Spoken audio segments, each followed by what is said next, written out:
Esta es una columna especial para los trabajadores y jubilados de la Caja del Banco de la Provincia de Buenos Aires. Nace en 1822, cuando un grupo de notables se junta para fundar la primera entidad financiera de nuestro país, pero además la primera sociedad anónima argentina. Y se emiten por primera vez billetes en el Río de la Plata. A partir de 1850 participan en la creación del Ferrocarril del Oeste y de la construcción del Teatro Colón. Otro hito importante en su historia es a partir de 1890, cuando financian el proceso inmigratorio, que transformaría nuestro país para siempre. Ya en el siglo XX comienza la apertura de sucursales a lo largo y ancho del país y toma gran impulso durante la presidencia de Juan Domingo Perón y la dirección de Arturo Jaureche, cuando destinan amplios créditos a la producción y planes de vivienda. Es decir, que la historia del banco atraviesa 3 siglos y es parte fundamental de la historia argentina. A principios del 1900 surgen las primeras cajas de jubilaciones y pensiones en nuestro país, siempre atadas a ramas gremiales. Y ahí es cuando empieza a surgir la idea de tener el Banco Provincia su propia caja previsional. Nace la caja específicamente en 1925. A raíz de la reforma que se implementó en enero del 2018, se modificaron numerosas cuestiones que afectan no solo a los jubilados y pensionados, sino también a los trabajadores en actividad que están próximos a jubilarse. Vamos a analizar las 5 consultas que recibimos de los trabajadores y jubilados del banco. Y entre las cosas que nos gustaría saber es si usted considera que la ley 15.008 es inconstitucional y por qué. Muchas gracias. Quisiéramos saber si todos los jubilados y pensionados del Banco de la Provincia de Buenos Aires estamos en condiciones de accionar judicialmente contra la ley 15.008 y por qué. Concretamente me refiero a quienes obtuvimos el beneficio previsional con anterioridad a la sanción de la ley y quienes la obtuvieron con posterioridad. En cuanto a la pregunta de Jorge, se vincula también con la pregunta de Norberto, es decir, si la ley es constitucional y eventualmente quiénes pueden reclamar. Y la respuesta es que la constitucionalidad de la ley 15.008 depende de quien pregunte. En términos generales, debido a los cambios demográficos, sociales, económicos y tecnológicos, todas las cajas previsionales del mundo están en permanente adaptación, con lo cual el hecho de que haya habido una reforma en el marco jubilatorio de la caja del banco no nos debe sorprender, sino que lo debemos recibir con agrado porque en definitiva se trata de reformas que lo que buscan es la sustentabilidad del sistema a largo plazo. El problema radica en cuando estas reformas son intempestivas y avasallan derechos adquiridos. En parte es lo que sucedió con esta última reforma. A todos nos queda claro que la tecnología afecta muchos puestos laborales que hasta ahora se desarrollan por personas y a futuro seguramente lo hagan computadoras. De hecho, Estados Unidos espera una reducción de 200.000 puestos de trabajo dentro de su sistema bancario, lo cual representa prácticamente el 10% de los trabajadores.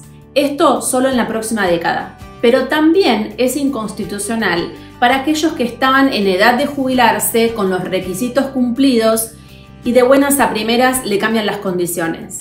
Un principio del derecho nos dice que las normas nunca pueden sancionarse con efectos retroactivos, sobre todo cuando esa retroactividad me afecta a derechos que yo tengo adquiridos y amparados por la Constitución Nacional. Quería preguntarle, en el caso de nuestras jubilaciones, si puede una ley de 2018 afectar derechos que obtuve con una jubilación otorgada anteriormente. También quisiera preguntarle si gano el juicio, si me devuelven todo aquello que me pagaron mal y a partir de cuándo se reconocen. Mabel también nos preguntaba, ¿puede una ley del 2018 modificar derechos a los cuales yo accedí por una jubilación que obtuve con anterioridad? La respuesta es no. Dentro del universo de trabajadores y jubilados del Banco Provincia, yo tengo 3 grupos bien distinguidos. Aquellos que están actualmente trabajando y que no tenían al momento de la reforma los requisitos de edad y años de servicios cumplidos. En este caso no hay reclamo posible porque el Estado tiene todo el derecho de trabajar sobre una reforma de este sistema previsional para hacerlo sustentable a largo plazo. Tengo un segundo universo que tiene que ver con aquellos que no estaban jubilados, pero ya tenían los requisitos cumplidos. Aquí la doctrina y jurisprudencia en muchos casos acompaña la posibilidad de hacer un reclamo y pedir que se respeten tal cual el régimen como estaba antes de la reforma. Y tengo el tercer grupo, que son los que ya estaban jubilados y pensionados al momento de la reforma, y a los cuales se les están cambiando las condiciones. Y esto es absolutamente inconstitucional. Y por eso es importante entender que la ley es inconstitucional claramente para todos los que ya se encontraban jubilados, porque les cambia su régimen de movilidad. Ahora, analicemos punto por punto la reforma. Lo primero que tenemos es una modificación en la edad jubilatoria que se corre de los 60 a los 65 años de edad como requisito mínimo. Este traspaso de edad se va a hacer en forma paulatina, concluyendo este proceso en el 2028. Ahora, en cuanto a quiénes pueden reclamar, bueno, por esta modificación en la ley creo que seguramente habría un planteo posible en el caso de las mujeres. ¿Por qué?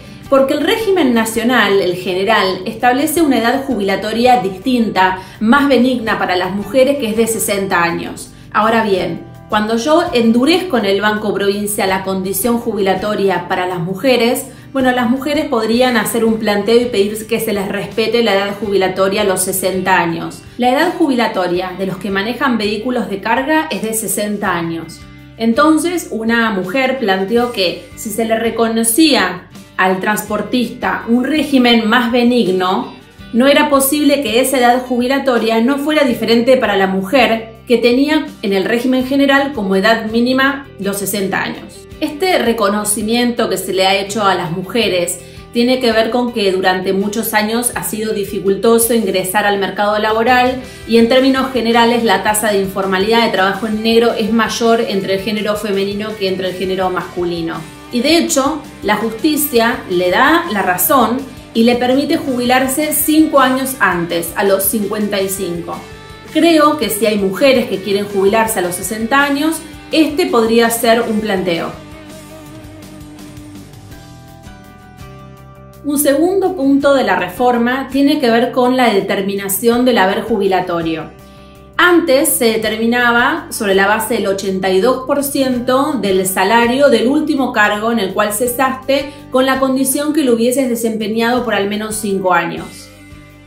Ahora, con la reforma, se calcula el 70% del salario promedio actualizado de los últimos 120 meses, es decir, una liquidación bastante similar a lo que es la del régimen general. El perjuicio que se puede generar, más allá de que antes era el 82% y ahora es el 70%, es también porque el promedio de los últimos 10 años suele ser más bajo que el último cargo en actividad. Normalmente una persona que progresa en su trabajo tiene su mejor salario al final de su carrera, con lo cual hacer este promedio va a redundar en una disminución del haber jubilatorio.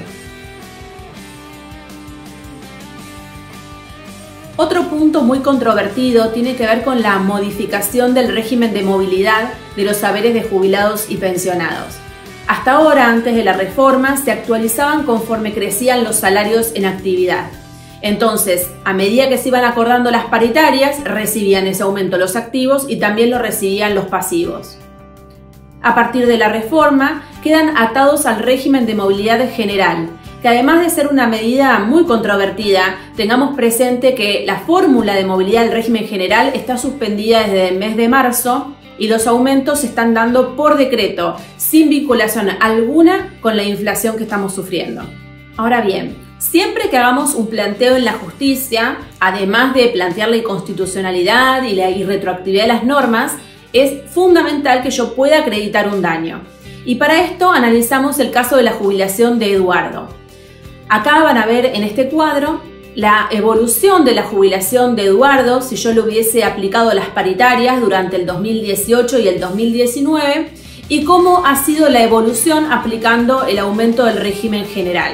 Eduardo ganaba 48.278 pesos a enero del 2018. Si hubiese recibido las paritarias generales, hubiese cobrado 116.710 al mes de diciembre del 2019. No obstante, como se le aplicaron los aumentos de ley de la ley 26.417, su jubilación al mismo mensual de diciembre del 2019 fue de 93.717 pesos. Es decir, Eduardo perdió 281.596 pesos y si yo contemplo la tasa pasiva del Banco Nación, pude reclamar intereses por 79.090 pesos. Es decir, Norberto ha perdido en un plazo de 2 años arriba de 360.000 pesos y eso es lo que podría reclamar en la justicia. Nos han consultado acerca de la retroactividad.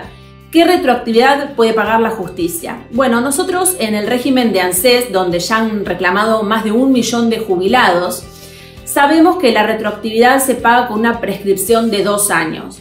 Ahora, este es un camino que hay que recorrer en el caso de la provincia de Buenos Aires y en el caso específico, y hay que ver los jueces cuánto hacia atrás le van a ordenar al banco que les devuelva. Creo que sobre este punto también va a ser muy importante incluir en la justicia el planteo acerca del porcentaje de aportes. En términos generales, todos los regímenes especiales y diferenciales implican pagar un aporte adicional al del régimen general.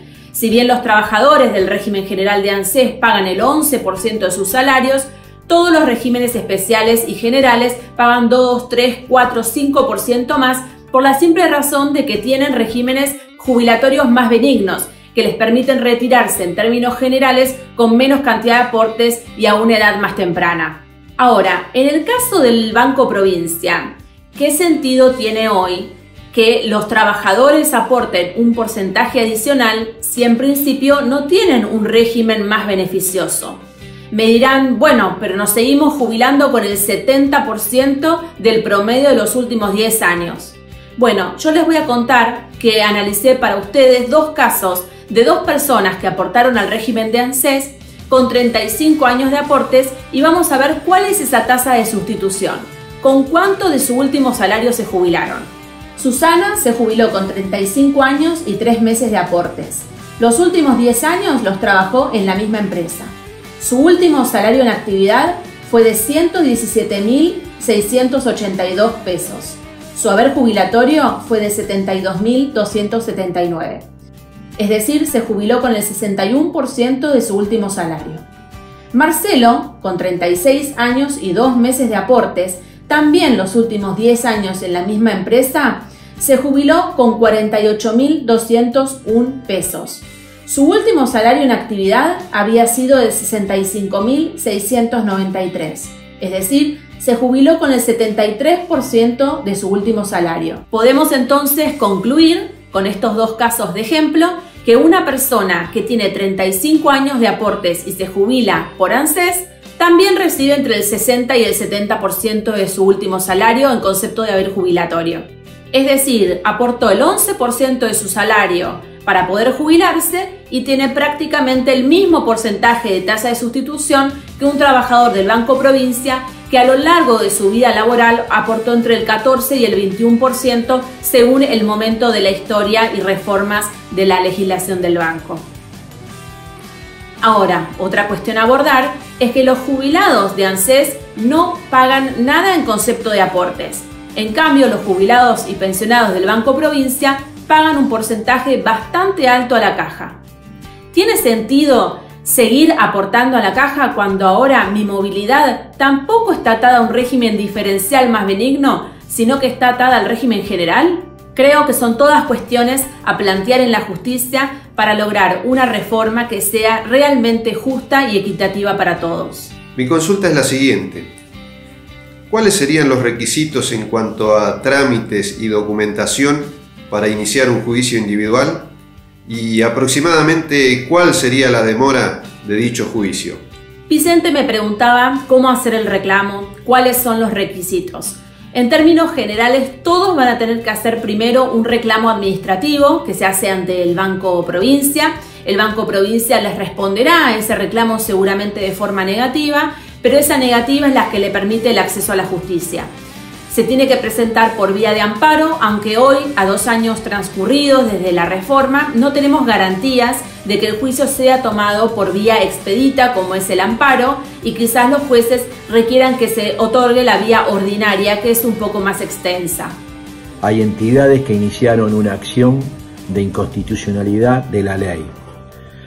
¿Debo iniciar también un juicio individual? ¿el que yo inicie no interfiere con el que hicieron las entidades? Gracias, doctora. Jorge me preguntaba si es posible hacer un reclamo individual contemplando que hay entidades que han hecho planteos colectivos. Esto es perfectamente posible y legal porque no hay ninguna entidad que pueda hacer un reclamo colectivo y que me impida a mí hacer un reclamo individual. Y sobre esto es muy importante contemplar qué pasó en la justicia, y sobre este punto creo que es muy importante ver nuestra experiencia en los reclamos contra ANSES. En el año 2006, cuando sale el famoso fallo Badaro, que le otorga a un jubilado el 88,6% de aumento, el defensor del pueblo, en ese momento Mondino, presentó un amparo colectivo para que todos los jubilados y pensionados recibieran el mismo tratamiento. Ese juicio lleva 16 años de tratamiento sin resolución, varado actualmente en la Corte Suprema. Todo el resto de los juicios que se presentaron en forma individual ya se cobraron. Más de 1 millón de jubilados hicieron ese juicio y lo cobraron. Entonces, lo que cabe plantearse es si la vía más expedita para lograr el resultado que yo estoy buscando es una acción colectiva. Los jueces, en términos generales, tienen un poco más de demora y más de temor en resolver una acción colectiva por el impacto que tiene, por el universo de personas que quedarían amparadas en ese reclamo. En cambio, en los casos individuales suelen moverse mucho más rápido.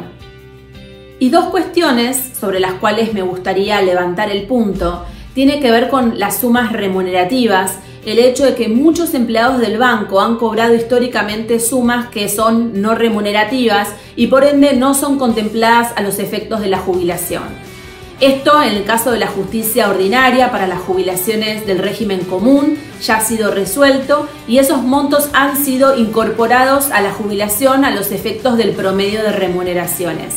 Quizás podríamos transitar este mismo camino en la justicia de la provincia de Buenos Aires para lograr el reconocimiento para los trabajadores del banco.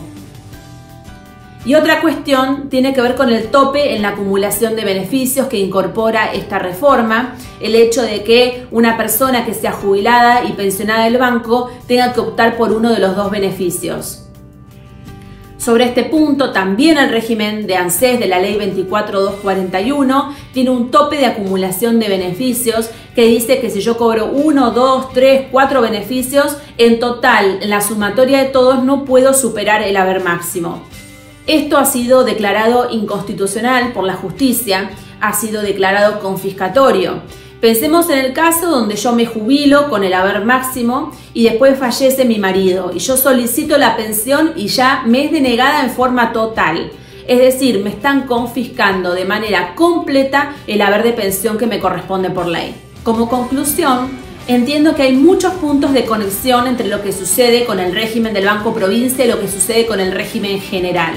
Todas estas reformas disparan la afectación de derechos adquiridos y sobre todo tenemos antecedentes en la justicia de los tribunales de la Seguridad Social que nos pueden servir de referencia para su aplicación dentro del régimen del Banco de la Provincia de Buenos Aires.